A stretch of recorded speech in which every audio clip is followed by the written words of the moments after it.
What is going on, everybody, and welcome to the Monday edition of the Stochastic NHL Strategy Show. I am your host, Josh Harris. Interesting little weekend here. Had a miserable NFL slate. Saturday's NHL slate wasn't great because McKinnon and Rantanen and Lehkonen didn't leave the ice. But you can't hit the nuts unless you play. And so we're back on his 5-gamer. It's a fun little 5-gamer. There's some serious chalky spots.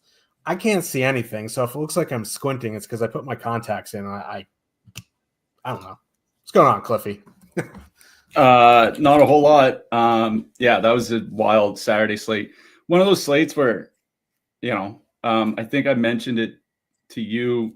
There's only been two forwards in the last 3 years to skate at least 26 minutes in a regular season game.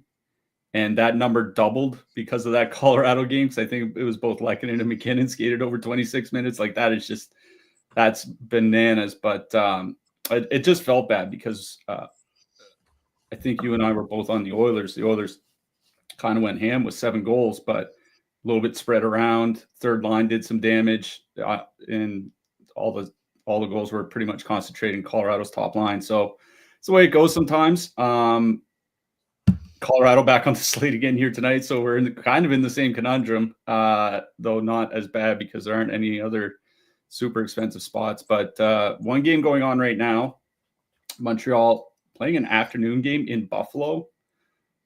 Don't remember the last time I saw even on a holiday like this, seeing Montreal play an afternoon game on the road. Whatever, they're losing. Big surprise. Interesting 5-game slate here tonight. We have San Jose on a back-to-back. We have Matvei Michkov back in the lineup. We have Nashville trying to right their season a little bit, going into Colorado, and then a marquee matchup late game, Carolina and Vegas. So I think lots to talk about in every game. And with 10 teams, there's never a team or a player, outside of like fourth line, maybe number 6 defenseman or something that I would say is necessarily unplayable. But I think there's stuff to like about all 10 teams, just generally speaking here tonight. Yeah, agreed.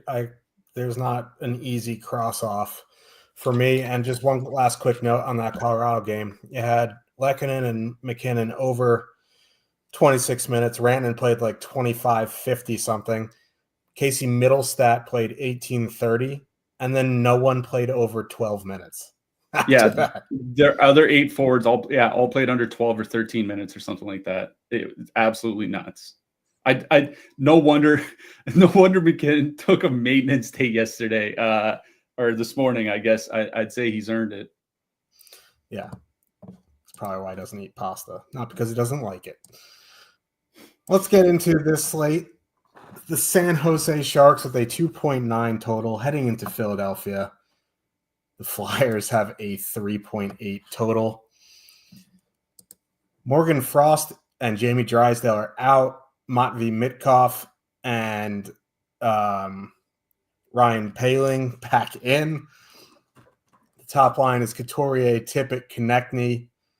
Then it's Michkov, Poehling, and someone.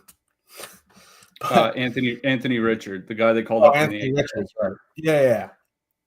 I don't know why. Did they say why they're sitting Frost, or is Torch just healthy scratching him? For all the, I'd say just about any Flyers player can get into Torch's doghouse at any time. Morgan Frost has been in Torch's doghouse basically since Torch got hired as a Flyers coach. Like, he's the guy that Torts has never really seemed to come around to. There are stretches where he trusts him and he'll play him 18, 19 minutes. But I think if Torts was the general manager, he wouldn't even be on the team. I would love to see Torts as a general manager. He would have I don't even know. We don't even have time for that. So this Konechny Tippett Couturier line is fully correlated. They're 17-1. They have a 31.9% top 2 stack, second only to the Avs top line here tonight. 36.5% projected ownership. Mamma mia. Chalk Flyers economy is unbelievably scary. Now, we don't have an updated top stacks run with Paling, Richards, and Mitchkov, but the current second line in the top stacks. Yeah, they just ran it recently. Let me refresh. They're at 1.3% top 2 stack. Mine is not updating. But anyway, I'll check in on that. That top line for the Flyers is cheap, fully correlated, one of the best matchups. We don't know if Celebrini's playing. The coach gave like the worst answer of all time because Will Smith sat yesterday for just like a maintenance day. Give your brain a breather, I guess, because you're a rookie. Celebrini could be out tonight on a back-to-back on the road. He could be in. I don't know. If he's out, like that makes the Flyers top line even better, which is crazy because he's a rookie. But like then you have to throw people out of place. You throw Granlund into the top line center. Then Will Smith is your second line center. I do really like that Flyers top line. The issue that I'm kind of running into is that ownership. And I kind of want to go to that second line of Richards and Mitchkov. But like Ryan Paling, like if it was like Morgan Frost, Paling's going to play 19, 20 minutes. Like Torts loves the guy. So like I don't mind going to the second line, but it just feels like you're reaching because Mitchkov was just healthy scratch the past few games. He's in Torts' doghouse. Anthony Richards is a rookie. The leash is super short with rookies for Torts. So like I think if I wouldn't full stack that second line, I think I one off Mitchkov, one off Richards, or I just go straight to the top line and eat that ownership. There are ways to get different on this slate, but I'm fine with that Flyers top line. That ownership is high for me, but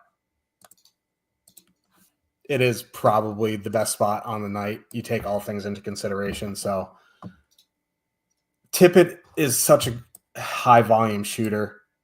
There's some lines which we'll talk about in the later games. Like there's guys just not shooting the puck.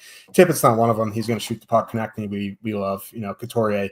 Maybe at this point in his career isn't the Sean Couturier he was before his back injuries, but that line, elite spot. It's just the ownership. That second line could be interesting there, but I see the line. There it is. Took a little bit of a minute. Flyers won for sure for me. On the Sharks side, I don't really know because we have to see if Celebrini's playing. If Celebrini's in, I don't mind a Celebrini Toffoli because, like, even though Urson's in net and he's their best goalie, the Flyers have been atrocious to start this season. So I'm not prioritizing the Sharks. They have a 2.4 total, but, like, I wouldn't even mind a Celebrini Toffoli two-man, but this is a Flyers game. Yeah, I'll start on the Flyers side. As you mentioned, super high ownership on the Flyers top line here tonight. I think rightly so. 36.5% ownership, 31.9% top 2 stack. They are perfectly correlated. It is a good power play spot too. I think that's the other thing is, we've often talked about how bad the Flyers power play has generally been for the last 3 years, like the bottom of the league. But this power play has at least been better, not good, certainly not good, but better. Mitchkov coming back will help. San Jose is at 3.9 times shorthanded per game this season. They are one of the most penalized teams in the league. Their penalty kill isn't bad. It's about average. But when you take that many penalties, you're going to allow a lot of goals against. So, where the Flyers have been above average by drawing power plays per game, the power play has been better than last year. Again, not good, but better. I don't mind a Flyers power play stack here. I think the one, Konechny, Tippett, Couturier, add in Mitchkov, because with Jamie Drysdale out, I feel pretty confident saying that it's going to be Emil Andre taking the top power play quarterbacking duties, and Emil Andre's mid-price. You can stack the entire Flyers power play for under $25K on DraftKings. It seems like the approach that I would take, because the Flyers might honestly get 4 or 5 power plays here tonight. The issue with that is, of course, is that it leaves you with quite a bit of salary, and you can actually play like McKinnon, Lehkonen, Makar, Rantanen. Like, you can do those types of things with the rest of your lineup. So I do worry that it ends up really chalky, because you can fit the Flyers power play with a couple of the high-priced Avs players. But it is a really good power play spot. That 5-on-5 line of Couturier, Tippett, and Konechny over the last couple seasons has been pretty good. 3.9 goals for per 60 minutes, shooting about 10.5%. Like, that's not a percentage that would say, yeah, that's going to regress. Like, that seems fine. I really do like Flyers top line here tonight. I think I would turn into some sort of power play stack. I would probably try to get Mitch Cobb in there. I would certainly go for the salary savings with Emil Andre on the blue line. I probably wouldn't just put the Flyers top line, the even strength line in and then just walk away. I would definitely be looking at something else. The depth of the Flyers is a little interesting. You mentioned Mitchkov and Paling. Like, I think they'll be fine together. That Lawton, Farabee, Brink line, they're coming in fairly highly owned. I think rightly so. 9,800, 11.2% ownership, 2.4% top stack. I watched Flyers games, and I'm a Montreal fan, so I've been watching a lot of Alex Newhook against my will. Bobby Brink kind of reminds me of Newhook in a way, except that he shoots more, where Brink can get to the net, use his speed to get to the net, which is something that Newhook struggles with at times. So I don't think they'll have a lot of trouble defensively or against the defense of the Sharks team, especially with Jake Waldman still out of the lineup. Back-to-back on the road, like, I don't mind going down to like a 2-man of like Farabee, Brink or something like that if you really want to stuff in those Avalanche, but it's the Flyers power play I would focus on. On the San Jose side, this is a good matchup for them. But as you said, it makes a big difference whether Celebrini is in or not. Because if Celebrini's out, I imagine Granlund goes to the top line. Wenberg goes to the second line. All of a sudden, that top line's got Granlund, Toffoli, Dellandrea. They're probably going to have to play 20 or 21 minutes. They're not coming in with much ownership with Celebrini in, which I find interesting because, as you mentioned, the Flyers are not a good team. Now, this is the thing that I do worry about with the Flyers, is that Jamie Drysdale isn't playing. And Jamie Drysdale has been arguably the worst Flyers defenseman this season. I think it could be one of those addition by subtraction situations for the Flyers here tonight. We have to wait to see if Celebrini's playing. Like, if Celebrini's in, I do think it's kind of a tough matchup going up against Couturier, Tippett, and Konechny. I might honestly lean Granlund, Zetterlund, Eklund on the second line. So those second and third lines from the Flyers, the depth defensemen from the Flyers, they're not any good. The Flyers do take their fair share of penalties as well. It's one of those situations where I think if Celebrini is in, I might actually drop down to the San Jose second line. That would be the line that I'm more interested in. They do have the higher top two stack at 4.1%. Might be more of a 20 max MME play for me, but I do think there are reasons to play the Sharks here tonight. This is not a good Flyers team, so don't completely just stuff the Sharks to the side, especially if you're playing a bunch of lineups.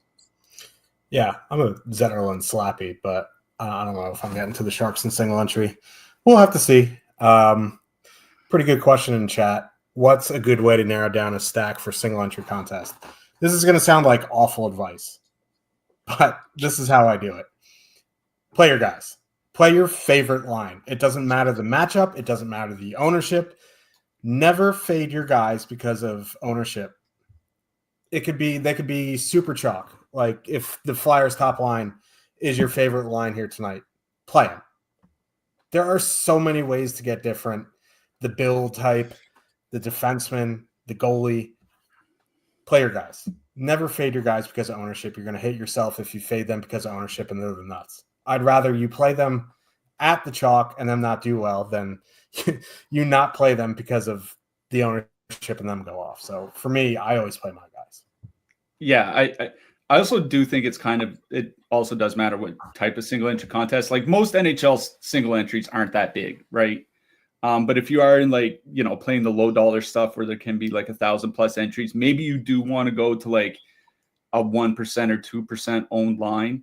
But if you're playing in, I think the $12 tonight has like 300 and some entries or something like that. I would just focus on the guys that are projected the highest. Like it's not, I wouldn't worry so much about differentiation in a contest that small. So I'd say it also depends on what contest size you're playing in, but yeah, just look for the high top two stack, look for the high projections, kind of go along that. Like if you're in an MME, then yes, you probably are going to want to look for those 1%, 2% lines that maybe nobody is playing. But in single entry, I don't do that a whole lot unless it's like Saturday night where we knew Connor McDavid was going to be like under 5% or whatever. Connor McDavid at under 5% would make a lot of sense. Tonight, playing like Lars Eller at 1% would not be something that I would necessarily advocate in a single entry. Got to start over now. No, I'm just kidding. The Dallas Stars with a 3.6 total heading into Pittsburgh. The Penguins have a 2.9. Brian Rust came back the other night on Saturday. Pittsburgh going Crosby, Raquel, O'Connor, Malkin, Rust, Bunting, Eller, Acai Berry, Achari, and Puljuvari.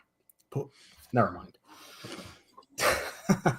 Dallas going Robertson, Hintz, Dodonov, Wyatt Johnston, Logan Stankov, and Jamie Benn, and Duchesne, Sagan, Marchment.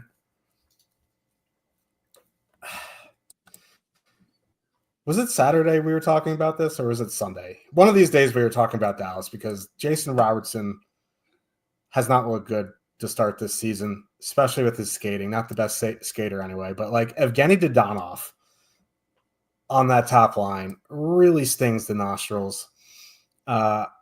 We were kind of hoping they would give a Logan Stankov a nice run up there. You moved Dodonov down to like the fourth line, put Maverick Bourque in one of those middle six lines, and you call it a day. That's not what we're getting. So I don't have a ton of interest in that Dallas top line here tonight. They are 15-1, 5.4% top two stack, 6.6% projected ownership. Like they're fine, but like this isn't a great power play matchup anyway. And you get Hintz and Robertson on the top power play unit. Like Dodonov literally does nothing for me, especially when you can get Duchesne, Sagan, Marchment for cheaper, a little bit lower top two stack, less ownership though. And then you have Wyatt Johnson, Logan Stankov, and Jamie Benn in better matchups at 13-9. Now their ownership is 14.3% projected, but they have the highest top two stack. Like, obviously, I like Johnson, Stankov, and Ben the best. And we were just talking about, like, how to narrow down a stack for single entry. Like, if you're building a straight 4-3-1 and that Philly top line, that Dallas third line, your defenseman coming way too quickly, there's a good chance you might be duped. But, like, I do really like Johnson, Stankov, and Ben here tonight. I also like Duchesne, Sagan, Marchment. That line in the early months of the season for those old fellers are good to them. I do like them. Like you can play Robertson, Hintz, Dodonov, but for me, I'm going to go Johnston line 1, Duchesne line 2, then the Hintz line 3. Now, if we get to warm-ups and Dodonov's not on that line and Stankov, and that changes a lot for me. But as it stands, I'm not super high on the Hintz line. On the Pittsburgh side, this is just a pretty brutal matchup. I think I would go to Malkin, Rust, Bunting at 16,000. 6.4% projected ownership, or top two stack, 1.4% projected ownership. Malkin and Rust have a very good sample together. Bunting is cheap, and he shoots the puck when he's in the top six. So I don't mind taking a stab on the Pittsburgh second line in MME. You can go to the Crosby line with Raquel and Drew O'Connor. They have a history even last year, and it's pretty good. I'll just take the savings because I'm not super high on Pittsburgh and go with Malkin, Rust, Bunting. So I want to start on the Dallas side because they have the high total. And I do think that there is definitely something to Robertson and how he missed basically all of training camp after that foot surgery. Hasn't necessarily been quite himself. But one thing I was looking at yesterday was the Dallas defenseman. One stat I like to look at when teams are struggling either offensively or defensively is how often the defenseman can't get out of their zone. There's a guy I follow, all three zones. It's basically like failure exit rate. It's like when you have the puck on your stick, how often does it not get out of the zone? Both Matthew Dumba and Ilya Lyubushkin, both signed in the offseason, are 50% worse than the team average in turning the puck over in the zone. So if you look at the expected goals numbers, especially with Dumba, like Robertson is like 27% higher when he has literally any other defenseman on the ice than Dumba. It's crazy how much, like, Dumba's been fine defensively. That's good. But he is crushing the team offensively when he's on the ice because he just keeps turning the puck over, and the Dallas can't get out of their zone. Now, they're good enough structurally, defensively, and Jake Ottinger is good enough where they're not allowing a ton of goals. But I do think that's part of what's preventing them from being good offensively. And I do think that's something that's going to keep hindering this team offensively, especially where those two guys are playing on different defense pairs, right? It's not like you have two guys struggling to move the puck on the bottom defense pair and your top four is crushing it. You know, Dumba's playing with Miro Heiskanen and it's making Heiskanen worse. Like, it's incredibly frustrating to watch. It's the Trouba K-Andre Miller conundrum. Trouba's exactly. Exactly. You know, if you look at Heiskanen's goal, like Dallas goals with Heiskanen on the ice, it's basically cut in half when he has Matthew Dumba as his defense partner compared to literally anybody else. That's what's kind of killing me here with Dallas is like, yes, this is a good spot because Pittsburgh has been a pretty bad defensive team this season. But two things. One, Dallas is really struggling to move the puck, especially when it's not Thomas Harley on the ice because Lyubushkin and Dumba are on the other pairs. And the other thing is the Dallas top power play, like the Ben Robertson power play or whatever, has just been flat out bad. Whether it's Joe Pavelski retiring in the offseason, I know we slandered him a lot last year, but he was still good on the power play. Maybe it's something to do with that. You can't blame Dumba for the power play problems because he's not on the power play. Their power play has just been flat out bad. It's one of those things like I get playing them because they're 15,100 with the Donoff there. They're not coming in with a ton of ownership. That Dallas top line, Robertson hits the Donoff 6.6%. I'm going to be honest. I'm more tempted with Duchesne, Sega, and Marchment here. The big reason for that is that their power play has actually been good. And they are perfectly correlated on the power plays. Once in a while, Mason Marchment gets taken off because, you know, they have to mix things up because the top unit has sucked so much. But that power play unit has generally been good for Dallas this year. It was fine for them last year. They are perfectly correlated. They don't get a ton of minutes, like 15, 16 minutes. But at 14,900, you can't really complain about that. I'm not worried about any of the matchups because when Pittsburgh's at home, they've been using Lars Eller's line often in shutdown matchups. That means Duchesne, Seguin, and Marchment might be going out against like Crosby and Malkin a fair bit here tonight, and those are actually good matchups for that Dallas line. I really like Duchesne, Seguin, and Marchment here tonight. They're my favorite line on the Dallas side. I don't think there's a specific line that I would avoid. I think all three are very much in play, but they do have the lowest ownership. They're a little bit cheaper than the Dallas top line. They are perfectly correlated. Duchesne, Seguin, and Marchment here for me tonight. On the Penguin side, I just wonder how long these lines are going to last. Because I used to get excited about Drew O'Connor on the top line for Pittsburgh, and it never really lasted that long. I wonder if he stays there all game long. They have been fine offensively with Drew O'Connor on the top line, 3 goals per 60 minutes. Rickard Rakell, as you mentioned, shooting a fair bit, around 18 shot attempts per 60 minutes this season.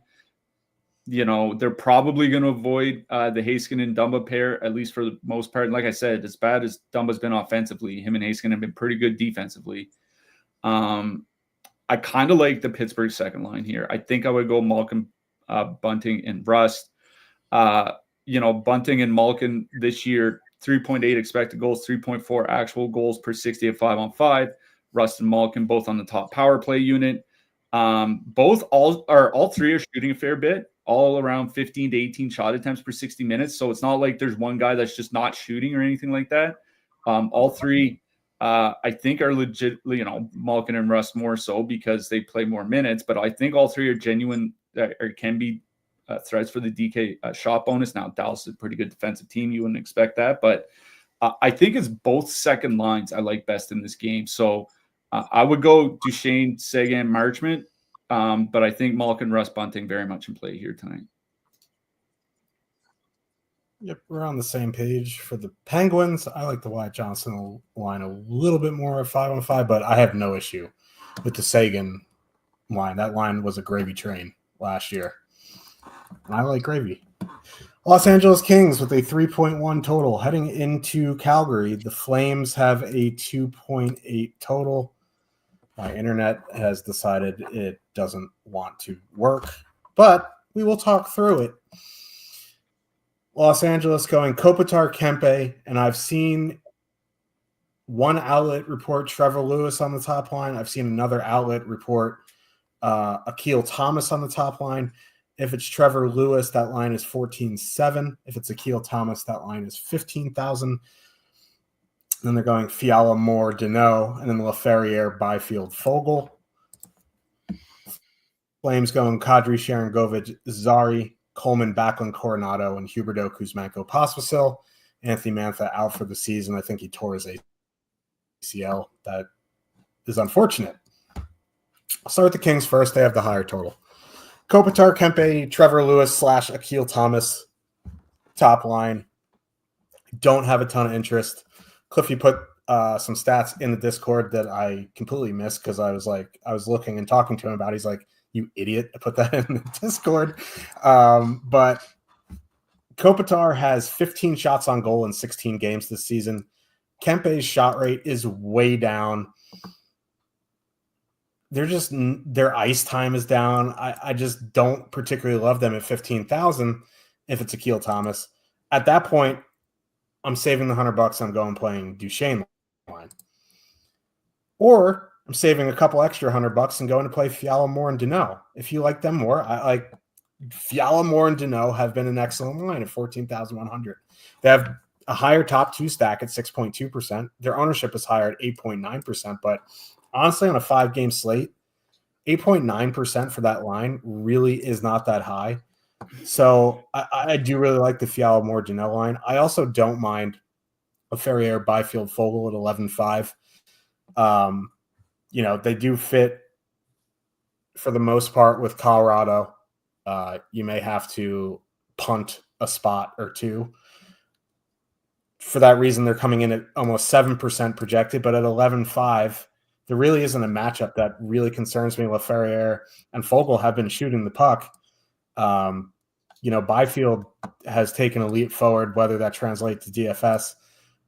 This is not slander. Whether that translates to DFS remains to be seen, but at his price, I'm willing to find out. So for me, it's the Fiala line, then the Byfield line, then the Kopitar line. I don't have a ton of interest in the Kopitar line.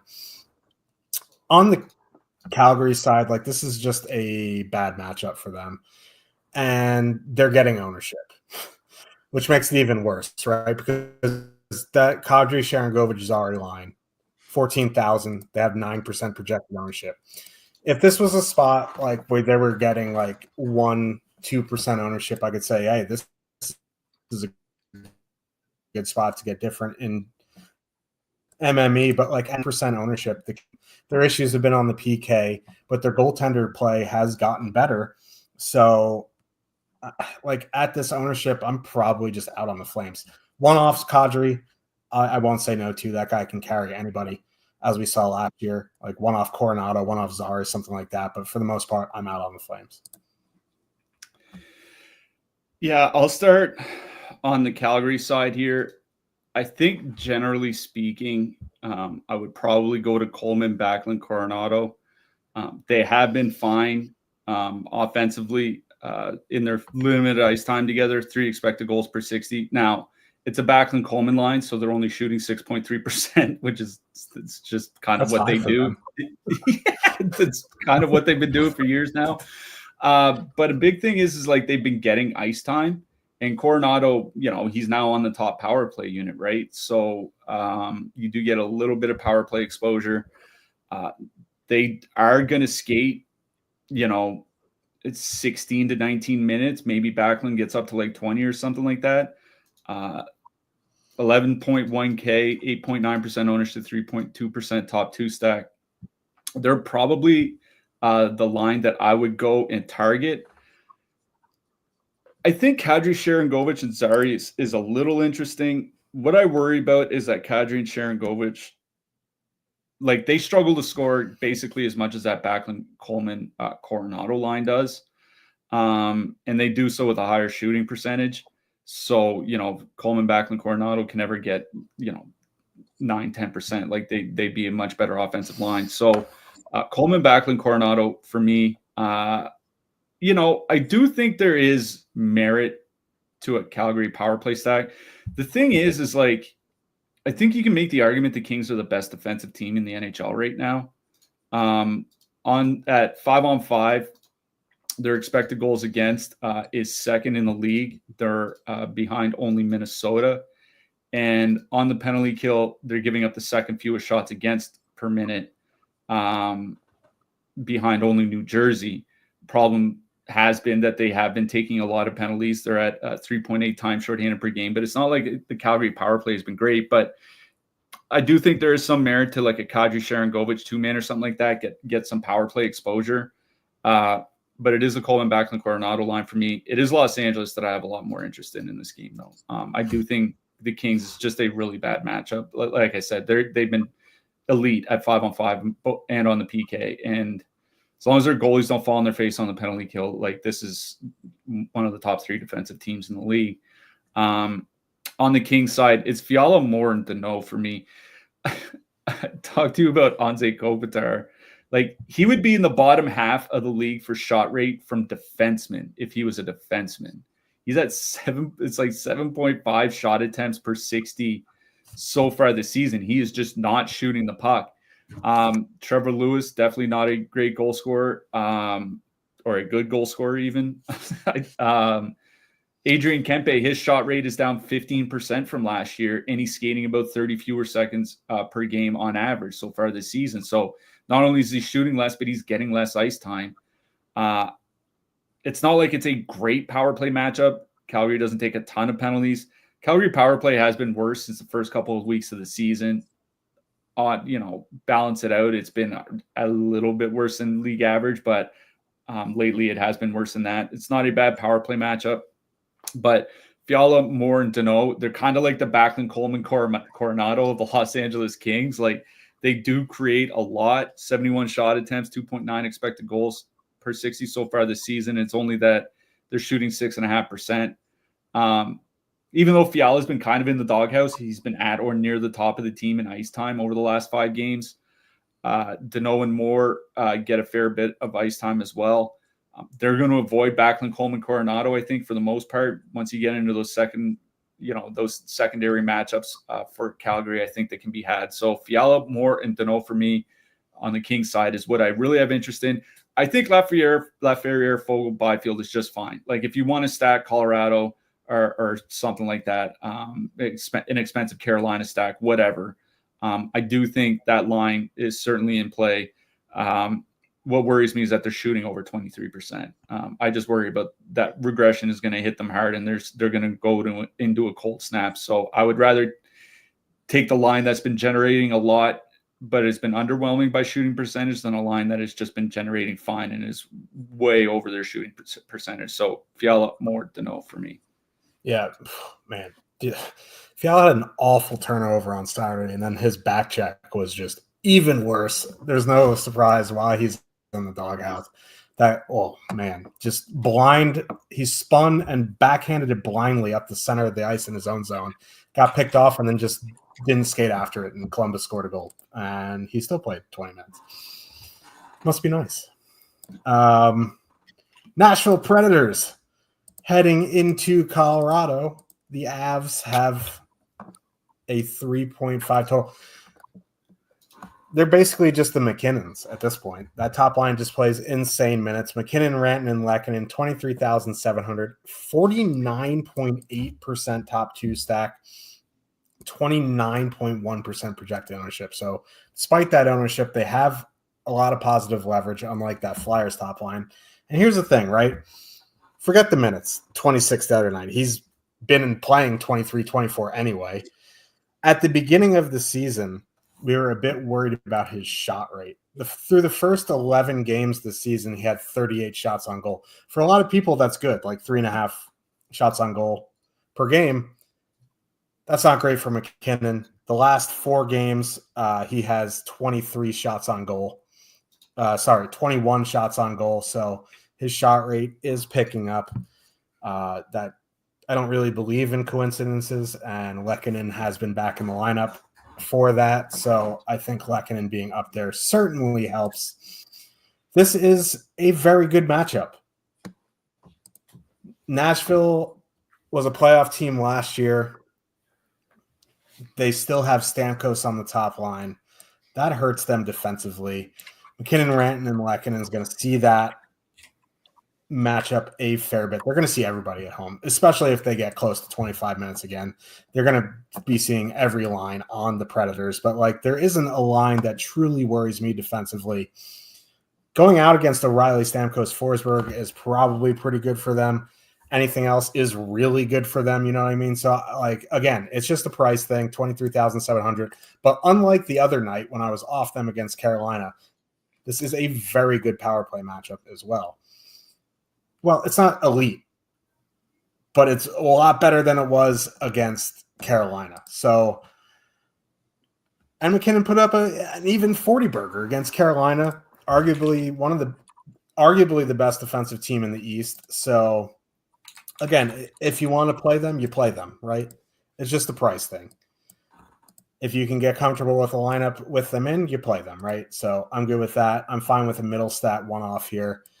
As we noted at the beginning of the show, like after Middlestat, no one played more than 13 minutes. So it's either top line or Casey Middlestat or, some blue liners. On the Nashville side, that Forsberg, Stamkos, O'Reilly line is a little bit interesting because Colorado has goaltending issues. And that's very apparent. And they're fully correlated on the power play. They're 19,100. They have a 17.8% top two stack, 11.5% projected ownership. It's hard for me to say I'm going to play Nashville and not Colorado in this game in my one lineup. I'd much rather play Colorado. But if you don't want to spend almost $24,000 for a line, I have no issue going to Nashville 1 here tonight. I was on Carolina 1 the other night against them. I'm on Nashville 1 here against them. I don't particularly love them, but if you're looking for a pivot, a little bit more expensive pivot off insane Flyers 1 chalk, I don't mind going to Nashville 1 here. I think a Jonathan Marchessault 1-off is fine as well. So really it's both top lines and a couple one-offs on the second lines. Yeah. I hate to make it feel like chasing points, right? I think this is a really good matchup for Colorado's top line stylistically a little bit. I was reading something from Jack Hahn. He's a former NHL assistant coach, and he was talking about how slow Nashville is. Like Nashville, they don't spend a lot of time in the defensive zone. Like if Colorado has to cycle, they're probably going to be in trouble offensively. But Nashville as a team is very, very slow, and they give up a ton of rush shots against counterattack shots, 2-on-1s, 3-on-2s. Like Nashville spends the second least amount of time in their defensive zone of any team in the league, but they're like 24th by expected goals against per minute because they give up so much off the rush. Stylistically, that seems like it'd be a great fit for Colorado 1. Like we like Colorado every night. They're kind of like when Edmonton loads the top line. I mean, at this point, you might say Edmonton is kind of like when Colorado loads the top line, just given how good Colorado's been the last couple of weeks, especially. but I think this is a pretty good matchup for them. They are going to play, like you said, I don't think they're going to play 26 minutes again. 23, 24 certainly in play. That's insane minutes. Yeah, I know. That's the thing is like, even if that's the thing about, you mentioned McKinnon's shot rate, like his shot attempt rate still isn't very high. But if he's going to play 24 minutes a game, it can offset some of the drop in his shooting rate, right? Just because he's playing so many more minutes. I'm not really worried about any of the matchups. Like, I'm writing about this elsewhere, but with the Brady Shea and Roman Josi pair on the ice, Nashville is getting pummeled defensively. It is a bloodbath in front of their net. I think both because of rush shots against and lacks D-zone coverage looking to attack the other way. Either way, that pairing could get eaten alive. I really do like Colorado. I mean, no surprise. I really do like Colorado 1 here tonight. They are the top line on the slate, and I don't think it's particularly close.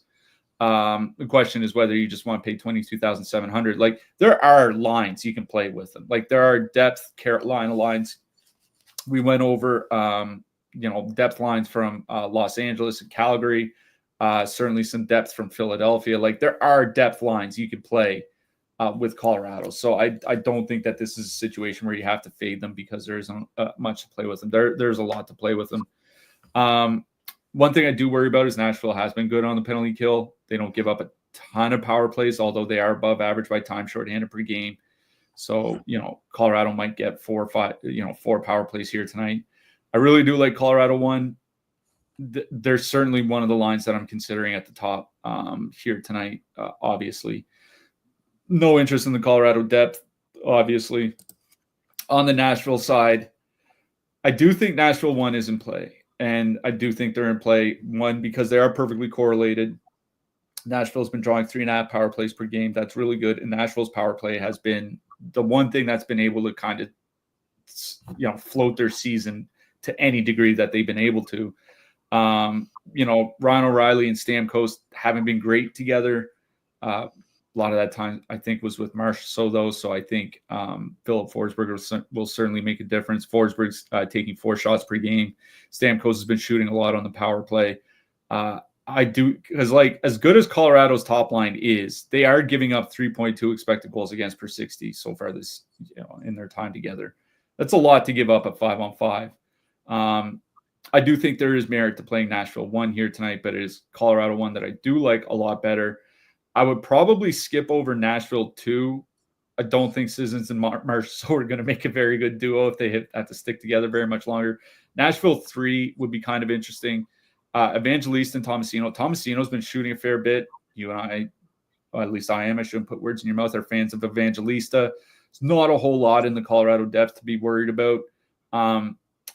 I think it's one of those situations where, if you wanted a game stack, play the expensive Colorado guys and then have an Evangelista Tomasino 2-man, Evangelista Parsonen, something like that. I think that's definitely in play here tonight. But yeah, this is a Colorado 1 game for sure. I like Evangelista, but he was part of that chalk Nashville that we tried to fade every single slate that just drove me nuts. 20% for no reason, but Jake played him. Jake plays everybody. That's how Jake wins. Carolina Hurricanes, I feel like they've been on the West Coast since August. But they're taking on Vegas, Golden Knights. This is a really, really good actual hockey game. I don't know if I love it for DFS. Eichel Barbashev, I don't even, is there Stone news? Is he back or? I'm assuming he's out. Nashville. Vegas is doing their morning skate right now, and I haven't seen any official updates yet. Okay. Yeah, I figured they were skating now. But Nick Roy in the top 6 is exciting to me. You remember last year he was on that centering the second line. That line just went nuts for a few weeks, and then they got healthy and he got banished to, Hoboken, New Jersey. And it just, wasn't great. But I don't particularly love this matchup, and I also don't particularly love where he is, right? Eichel, Barbashev, Roy. is a nice line. But man, like Eichel and Barbashev, their shooting percentage is still really high. They're not creating a bunch. Like it'd be one thing if they were creating a ton and shooting a high percentage. You say even if the shooting percentage regresses, they're still creating a ton and I can play them. But like Eichel's shot rate has dropped off. This is a pretty brutal matchup. I said that the other night, and then the Avs just absolutely just nuked them. But like I have more faith in McKinnon and Rantanen than I do with a Barbashev line shooting in the 20%. If anything, I would go to Hurdle Dorofeyev, only because they're probably going to see a fair bit of that Kotkaniemi line. And Martin Necas has been excellent offensively, but that line has not been great defensively. If you're going to take advantage of any line on Carolina, it would be that Kotkaniemi line. So I would go to the Hurdle Dorofeyev line there. You can go to that top line. It's they have a 10.5% top two stack, and they're coming in with 7% projected ownership, 17-4. It's hard for me to prioritize them over the Flyers top line, despite all the ownership on the Flyers. So it would be Hurdle Dorofeyev, but that's more of an MMA thing. The Carolina side's a little bit more interesting, but like not really. I do like Aho Svechnikov Roslovic in a nutshell at 19,000, 11.1% top two stack, 4.5% projected ownership. But like at that point, I'm just going to play Nashville 1. Vegas just doesn't take penalties. They have a good penalty kill. They're decent 5-on-5 defensively. Like this game just screams like 3-2, fairly high defensive, slow-paced game. So, like, I don't mind the Aho line and I don't mind the Hurdle line, but it would be MME for me. So I do like having Roy on that top line. I do think it makes Vegas interesting because, they're reasonably priced, as you mentioned, at 17,400. What worries me is like Carolina's penalty kill is elite again. You know what I mean? And with Mark Stone out, like Vegas's power play was not good last season with Mark Stone missing a huge chunk of time. By the way, Mark Stone wasn't on the ice for morning skate today. I just saw that. So I assume he's not going to play tonight. The power play was not very good without Stone last year. I don't think it's going to be very good without Stone now. And, big surprise, Carolina has one of the best penalty kills in the league again. Now, Carolina's taken a lot of penalties. So maybe Vegas can get like 3 or 4 power plays here tonight. But if they do, I would honestly just rather go to I agree with you, Hurdle, Dorofeyev, and Howden. 2.6 expected goals. They're at 4.3 actual goals per 60. Shooting percentage is high, but Dorofeyev and Hurdle doesn't shoot a lot, but when he does, like those guys can get to the net. So I do think that they can create pretty decent quality. The problem I have with Vegas, particularly the top line, is like in that 17K-ish range, I think I'd rather just go play Pittsburgh. It's not like Pittsburgh's in a great matchup either, but I don't think Vegas going up against Carolina is a very good matchup. So I do think Vegas 1, Vegas 2 are fine. I would lean Vegas 2 just because I have a little bit more faith in them at 5-on-5 in their matchup. But it's a really bad power play spot for Vegas, especially without Stone. And without that power play upside like that concerns me. Dorofeyev went off. Like I think a Roy went off, given his price, makes a lot of sense here. Like he's 3,300 and is probably going to get line 1, power play 1, 19 minutes or something like that. Like a Roy went off, I think is perfectly fine. As far as full stacking goes, I think I'd rather stack on the Carolina side. The issue is like it's not a very good power play matchup for Carolina either because Vegas is by far, and I mean by far, the least penalized team in the league. They're at 1.8 times shorthanded per game. There's only one other team close to them at 2.1, and that's the Islanders. Vegas has only been shorthanded 25 times in 14 games. That's insane. Carolina might only get 1 or 2 power plays here tonight. Now, the Vegas PK has been bad, but they don't take enough penalties for it to really kill them. I do like the Carolina side here. I would honestly probably just go to the top line. I would go to Aho, Svechnikov, and Roslovic. They've been dynamite. 4.1 expected goals, 4.6 actual goals, shooting under 12% at 5-on-5, so high, but not, obscene 23% high or anything. All three are shooting a fair bit this year. They're not getting a ton of ice time. But I honestly think I'd rather play Carolina 1 than Vegas 1 here tonight. Carolina second and third lines, they're fine to play. I think you'd have them in an MME mix, but it is the Carolina top line that I like best in this game. So Carolina 1, Vegas 2. Akil Thomas as a one-off, he's 3,000. Depends if he's on the top line or the fourth line. If he's on the fourth line, no. If he's on the top line, I prefer Roy as a one-off. I prefer Bunting as a one-off, but you can do worse at 3,000. Yeah, I'd say, and like if you just want to stay in that game, like Matt Coronado's 3K. At least he's on the top power play for Calgary, and he's probably going to play like 7. Like Akil Thomas might honestly play like 11 minutes here tonight. That's the problem. Yeah. Let's talk about defensemen here. At the top of the board, we have Makar, Yossi, Rasmus Anderson, Weegar, Pietrangelo, and Theodore. Obviously, Makar is in a great spot. Yossi is definitely playable. I think if I'm spending up in that top tier, it would almost always be Makar and Yossi there. I think Weegar and Anderson are fine, but I don't particularly love Theodore here because it's a brutal power play matchup and he's reliant on hitting the score sheet. So, there really isn't great spend up options besides Makar and Yossi, in my opinion. What do you think? Yeah, those are the two I have. At least, the over 6K guys. I guess there are only 3 of them. So, kind of have to pick through them.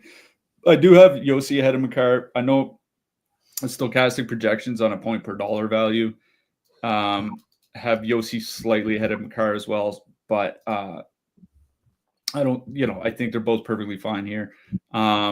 Mid-price range, I think Weegar is interesting because, like I said, Los Angeles does take a ton of penalties, and they also do take a lot of shots. So Weegar, I think, can not only get on the score sheet tonight, I think he's in line to block some shots. It does make Rasmus Anderson interesting as well, but Anderson is $700 more expensive. I'd probably just rather play Weegar. The top defenseman for Dallas, both Haskin and Harley, I would probably lean Harley at this point. Again, I don't think Matt Dumba is doing them any favors offensively, and I think that really hurts Haskin. I'd probably lean towards Harley. Lots of cheap guys. Or I'll also mention Alex Pietrangelo.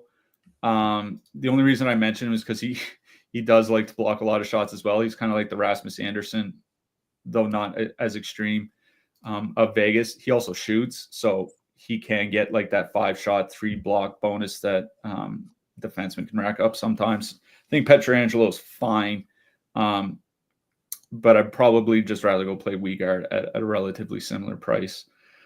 Cheap guys, as I mentioned, Emil Andre, 2,500, likely running the Philly top power play here tonight. Rasmus Ristolainen is projecting well because it's a high total for Philly. I think, and maybe I'm mistaken and maybe I'm misremembering here, I think in the overtime on Saturday, Rasmus Ristolainen got 2 shifts at 3-on-3 for the Flyers. Torch trusts him, man. I don't know what to say. Jalen Chatfield has been very good for Carolina as well. He's been, 18, 19 minutes. He can get some shots and some blocks. He moves the puck well. Don't mind Chatfield. You're paying up a little bit higher in that cheap price range. I think Mario Ferraro makes sense for San Jose. Brady Shea, I don't like him particularly, but he's over 2 shots and 1 block per game, and that's pretty good peripheral coverage for a guy facing Colorado in under 4K on DraftKings. And I'll mention Gavrikov from Los Angeles as well. A little bit of offensive upside, but he's a guy that can also block some shots. He's at over, I think it's like 2.2 or 2.3 per game for Los Angeles, so don't mind Gavrikov either. Yep. Let's talk about goalies. Whew. Top range is Urson, Wolf, and Blomqvist. I don't particularly love any of those options. I think Wolf is fine because the Kings, fairly high shot volume team, have trouble scoring from time to time. Blomqvist has been pretty good, and Cliffy did outline how shit they are offensively with Dumba on the ice. But I don't particularly love spending over 8K tonight. I don't mind whoever starts for Vegas. Probably be Aiden Hill at 7,900. I think it's Aiden Hill, yeah. But really, there's a couple goalies that just, to me, are mispriced. That's Jake Ottinger at 7,400 and Darcy Kemper at 7,300. So I have a hard time not playing one of those guys here tonight. But if you do want to spend up, I think Wolf and Blomqvist are fine. Yeah, Ottinger and Kemper are the two goalies at the top of my list too. I get why Blomqvist is 8K. It's because Pittsburgh does give up a ton of shots. He is a 35 save bonus threat. Pittsburgh is also terrible defensively, so that could go very wrong. I would have thought the prices on these goalies would be reversed, and that Ottinger would be 8K and Blomqvist would be about 7,400. I think they should have been. Yeah, so based off Vegas odds, they mixed them up. I mean, now we're just jinxing Ottinger, right? This is definitely anyway. Yeah, 5 goals against on 21 shots or something. Yeah. Here we go. Kemper or Ottinger for me. Yeah, I agree with Aiden Hill as well. He's a little bit more expensive, but should see a lot of volume from Carolina. I want to say Sam Ersson is fine. I do think there's shutout equity over the Sharks, especially if Celebrini doesn't play. But Sam Ersson 8,200. It's kind of a tough. It's one of those things. If I make my lineup and I have 8,400 left in salary, I have no problem playing Ersson. But he's definitely not the first guy I'm putting in and then building around that. You know what I mean? Oh yeah. Yeah, I mean, it's not like they're playing the Bruins, which is a guaranteed shutout. This is the Sharks. They could score. Anyway, funny enough, Ersson did shut out the Bruins earlier this season, but we like it for hat trick pick. Gonna go with the last game that we talked about. I'm gonna go to the third line, but the guy that might actually end up with the most ice time for the Carolina Hurricanes, at least amongst their forwards, I'm going with Seth Jarvis. Grip it, rip it, and tip it. Owen Tippett. I like it. This is one of those games where, if the Flyers lose 4-1, the two guys are not making out of the dressing room alive. Oh yeah, Mitchkov may not see the ice again until Easter. Do you imagine if he's on the ice for 2 goals against or something? He's going to the AHL, man. He's never playing again. He's going to be in the KHL for the rest of the season. So, yep, we will be back every day this week. I might not be here on Wednesday. I'll let you know. Avery has an appointment at Children's Hospital. It's a standard appointment. Nothing is wrong, but I might not make it back in time. Cliffy will take you solo if that's the case, but we will be here every day this week except for Sunday. So good luck, everybody, tonight, and we'll see you tomorrow. Good luck tonight, everyone.